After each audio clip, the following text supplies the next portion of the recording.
contemplating starting the afternoon show with some Bill Murray, but you know what? I went against it. There was the whole post on Life in Idaho Falls talking about country pop on K-Bear. It was pretty funny. If you're not a part of that Life in Idaho Falls Facebook group, you should definitely join our Facebook group, K-Bear 101 Idaho Rock and Middle. Always good stuff in there, too.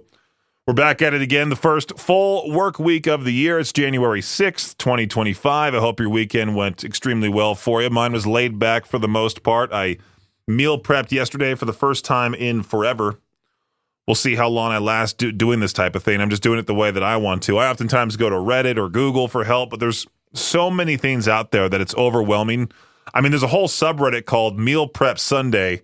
Tons of posts of people doing what they want to do. And I figured, you know what? I'll do the same thing. I'll do what I want to do. And I got the cheapest ingredients I could, got some whole grain pasta, got some ground turkey that was real cheap. It comes in a tube, which, by the way, when you put that ground turkey, like the whole tube of ground turkey in the pan, it looks disgusting.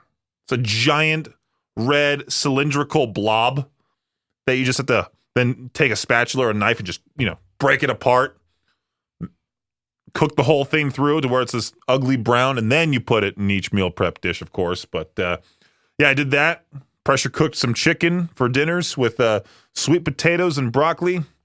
We'll see if I'm like lethargic by Wednesday, if this diet's not enough food for me, because, I'm a bigger dude. I can't follow what other people follow. I have to eat more. It's like gassing up the semi with only 14 gallons of gas and then expecting it to go on a full trip. It would suck. I'm also following the strict schedule of waking up early, going to the gym, then going to work throughout the whole day, and then going back to the gym at night for lifting. In the morning, I feel like cardio is the best thing, a double dose each day, keeping track of what I'm going to work out, what I'm going to do, eating the proper things. The goal is to lose weight. I know that's cliche for this time of the year. Everybody wants to do the same thing. I just figured the goal is 80 pounds. I talked about this, I think, a year or two ago. Now it's really happening. Now it's like, okay, something clicked in me, something turned on in me, and now I'm ready to go to lose 80, hopefully get back down to like 245. We'll see if I can get to that. That was like my high school weight. And that was basketball practice every day. That was running every day. That was a whole bunch of stuff every single day. We'll see if that happens. I should make it a thing, though, during the summer when I'm running outside. If listeners spot me, just to honk at me or, say things like run faster, something like that, keeps me motivated. I would say to call me if you want to, but the phone lines, I believe, are still down. They've been down all day today. So if you've been trying to get a hold of us, we apologize. We're not trying to avoid you. It's just the phone lines have been down for not only K-Bear, but all the other channels in the building. So once that's finally back up, I'll keep you updated on that. And if I'm even doing to Peach the Roan this afternoon, I guess I'll find out with you. Rage Against the Machine, Breaking Benjamin, and more to continue our afternoon here together. It's K-Bear 101. Well, United Van Lines, they've released the results of their annual list of the most moved from states in 2024 to give an idea of where Americans are going. The most common reasons for moving out of the state were a desire to be closer to family, retirement as well, a new job, company transfer. For the 7th consecutive year, New Jersey saw the highest percentage of outbound movers, followed by Illinois and then New York. The state with the highest percentage of people moving in was not Idaho. It was West Virginia, followed by Delaware, South Carolina. The top 10, well, I'll just go over the top 5 states for inbound movers: West Virginia, Delaware, South Carolina, District of Columbia, then North Carolina. I wonder why exactly that area. Maybe because it's so much cheaper. Idaho's prices have gone way up. I'm suffering along with you. My rent keeps going up every single year, and it sucks. I moved here, and I got a little bit of the taste back in 2021 of how, good Idaho prices were, and then shortly after that, boom, they started skyrocketing. I get that rental increase letter in the mail every time. We feel it's necessary. Stupid. But I wonder what's going on in West Virginia, out of all things, because what exactly is there to do in West Virginia? I knew a coworker from TMZ that moved from West Virginia to Los Angeles. And I think she's still with TMZ, but she always talked about how boring it was over there. Maybe all the people moving in will spice it up. Who knows? Every time I go on TikTok, there's somebody live just unboxing, not even unboxing, unpacking or going through different card packs Pokemon cards are the most popular. Then I see baseball. I see One Piece cards out of all things, basketball. I mean, everybody's back into card collecting, going live on social media, doing some type of unpacking video, and there's tons of people watching this stuff. I even caught myself watching one of them. Just it was cool seeing the Japanese Pokemon cards this person was going through. And then I see how Costco started selling Pokemon cards by like the box or whatever. I forgot exactly what. See, I'm so lost when it comes to that type of thing, but there's giant boxes of Pokemon cards people are buying at Costco. And I guess the craze has gotten so bad that people are not even collecting the cards to keep the cards. They're just looking to resell or even they're just trying their best to make the most money possible. So you see all these people going to Costco lining up with carts full of these boxes of cards, hoping to find some sort of rare six-figure card that is extremely hard to find. It's not going to happen. It ruins the whole thing because you have these kids out there that actually want to collect the cards. They go to a place like Target or Costco and they see the card sections just completely wiped out. The worker has to say, oh yeah, all these people came through, bought them all. Ruins the fun. Ruins the fun. Peach's Pit Party on K-Bear at 101, Idaho's only rock station. My good friend Christian starts a new job today, all the way out in Beverly Hills, California. He's driving from Los Alamitos, which it's not that far distance-wise, but with traffic and all of that, it's going to be a good amount of time on the road. And I was reading here about the cities that have the longest commutes, and sure enough, a place in California, longest commute, Palmsdale, which I have not heard of. Are they talking about Palmdale? And I don't think I ever heard of Palmsdale, California. Is that closer to the north? Is that why I haven't heard about it? Not nearby Lakeview. Oh, it's a city north of Los Angeles.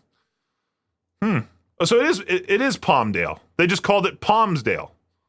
That's what I thought. I'm like, I've heard of Palmdale before, but Palmdale, California, the people there driving around just spend over 45 minutes commuting to work. 45 minutes. New York City dwellers, they spend around 41 minutes commuting. Jersey City residents need about 38 minutes to get to their jobs. California cities take more than half of the top 10 longest commute times in the nation.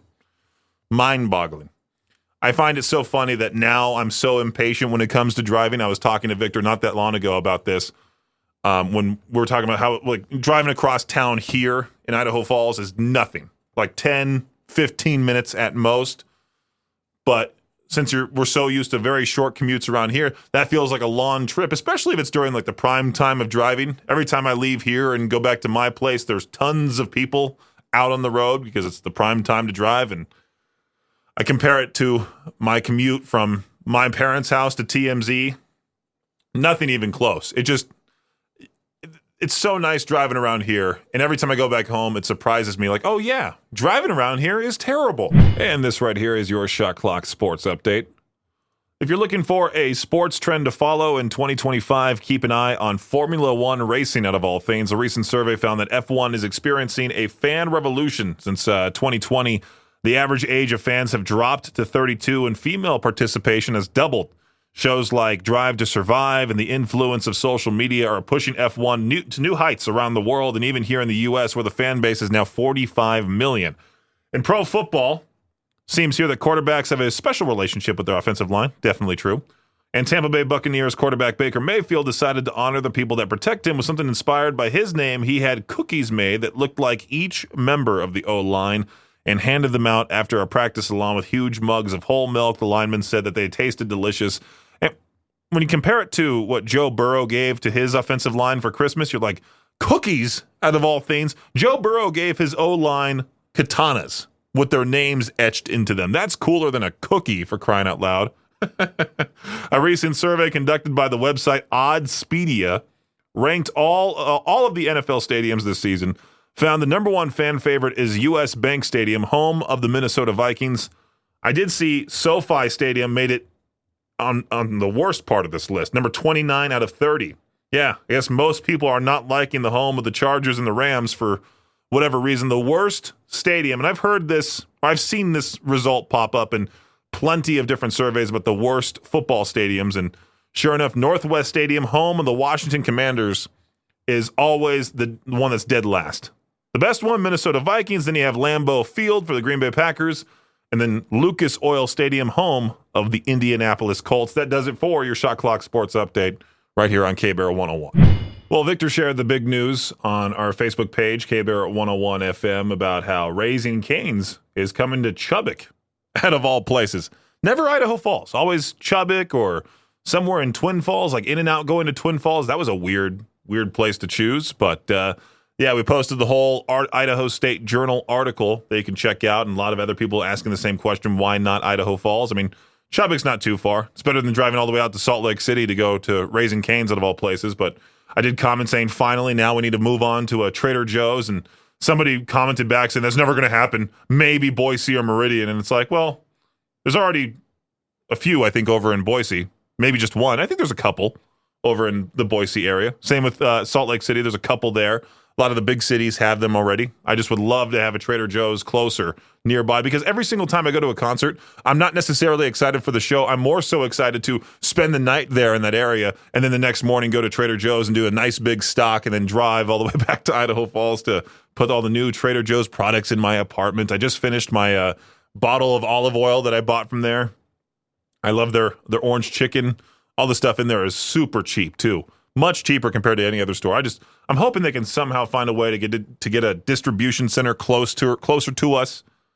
Get a Trader Joe's nearby. Man, that would be awesome. I think it was last year, or I don't know how long ago it was, but I was talking about modern day refrigerators and how they're making them to where you can't put fridge magnets on them anymore, which sucks because I'm a guy who likes to have a lot of different fridge magnets.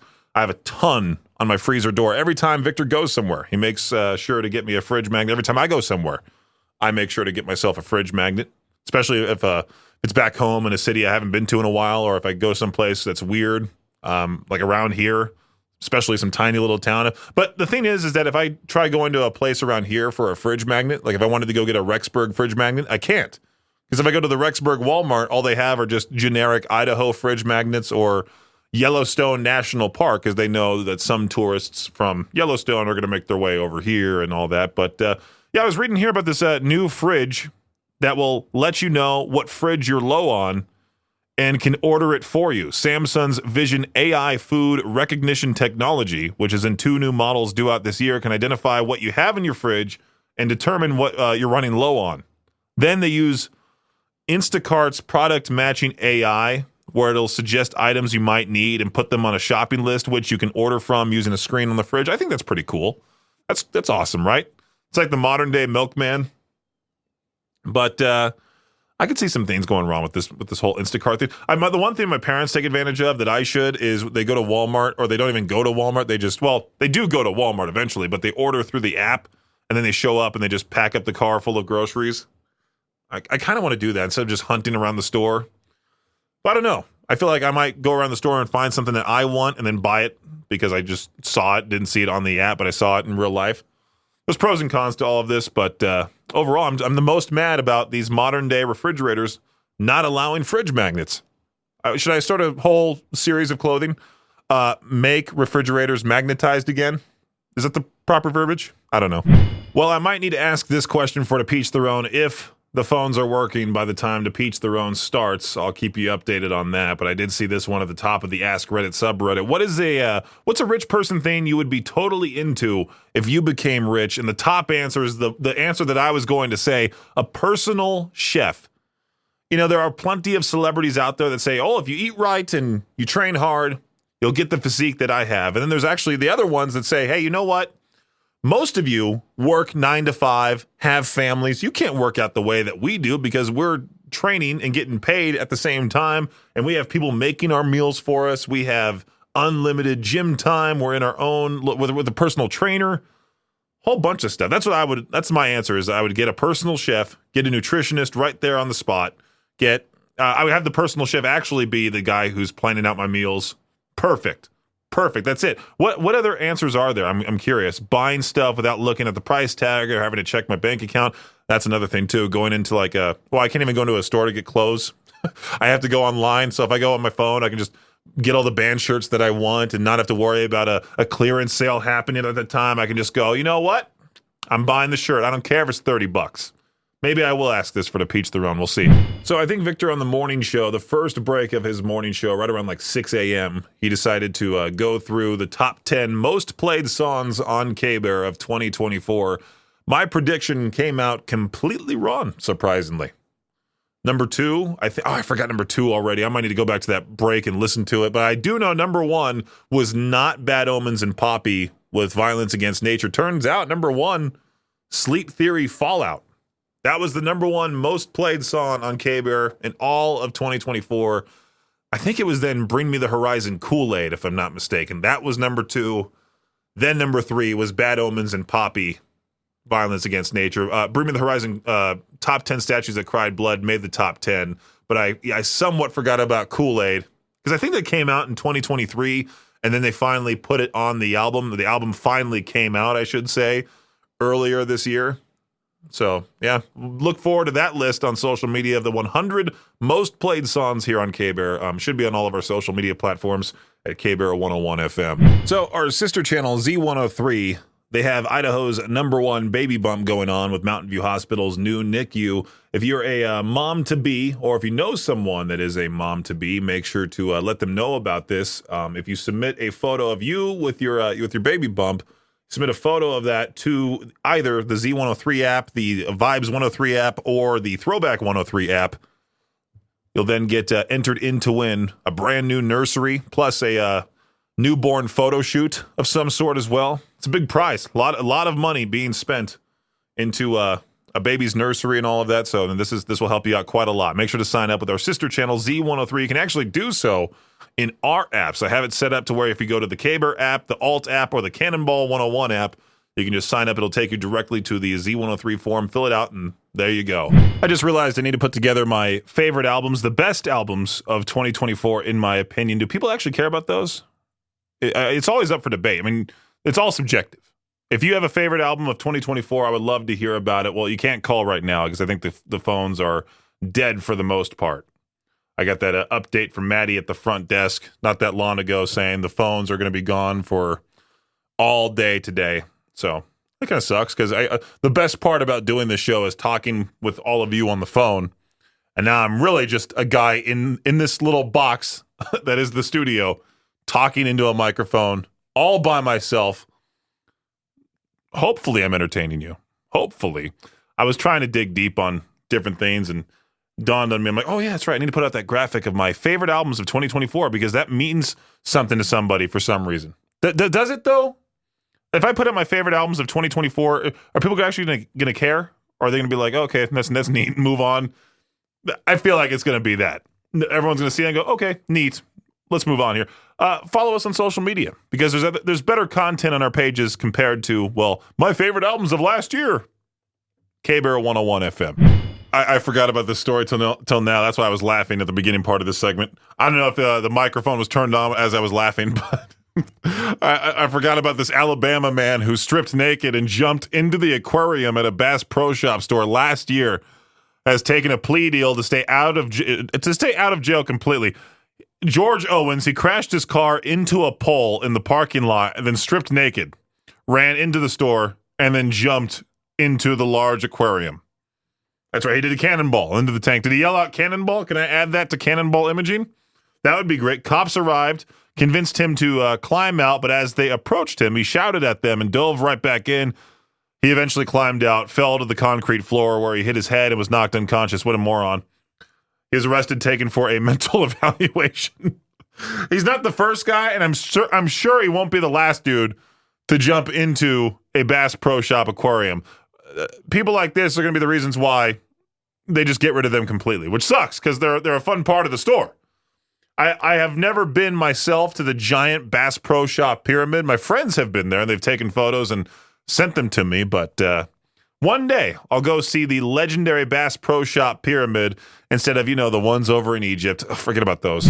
I was just talking to Maddie at the front desk because she was bored up there. I'm like, you know what? Let me go try to at least talk to her for a little bit before I have to get back into the studio and do the show. But sure enough, we're talking about something, and the conversation goes to, I don't know if it was big fears on stage or whatever it was, but I was talking about my biggest fears when it comes to like another stage announcement is my voice cracking on stage, like, "Are you guys ready?" Like that type of thing. Or I go on stage, and now that I have the shaved head, last time I was on stage, I had hair on my head.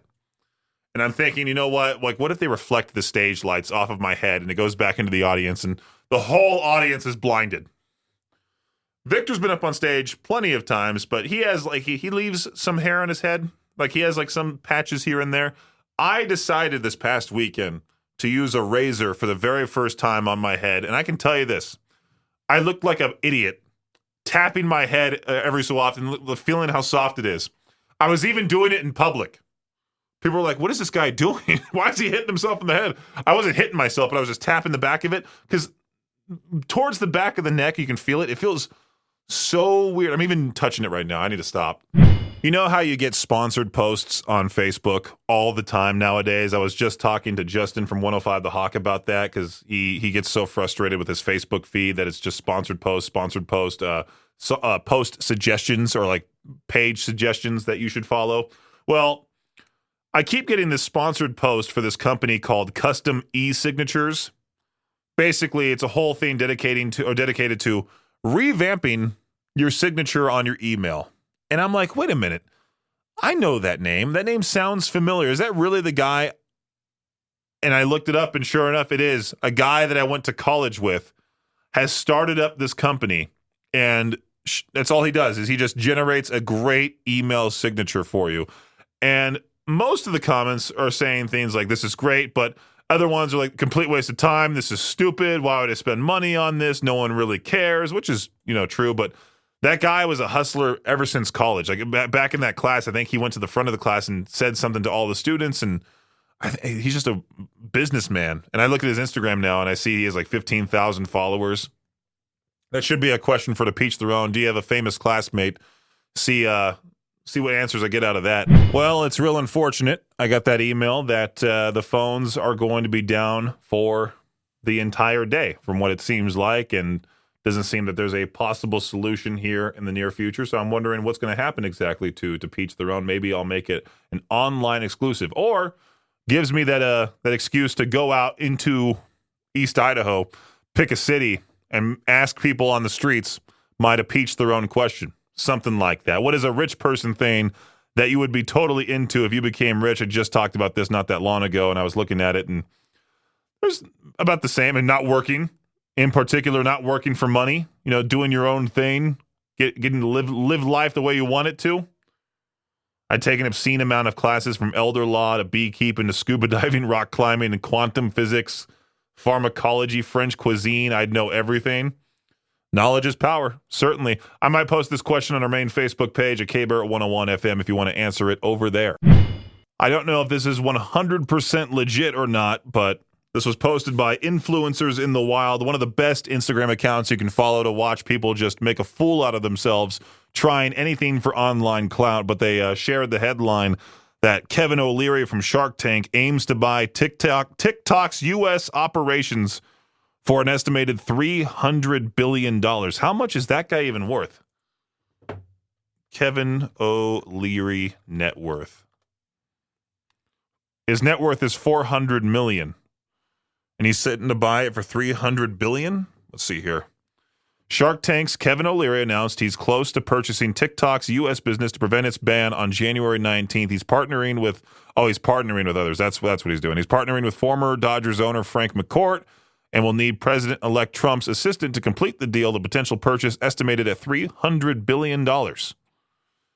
I mean, I'm hoping it kind of sticks around, but I'm also like, you know what? What would happen if it went away? Like, so many people's lives who are supposedly influencers depend on that.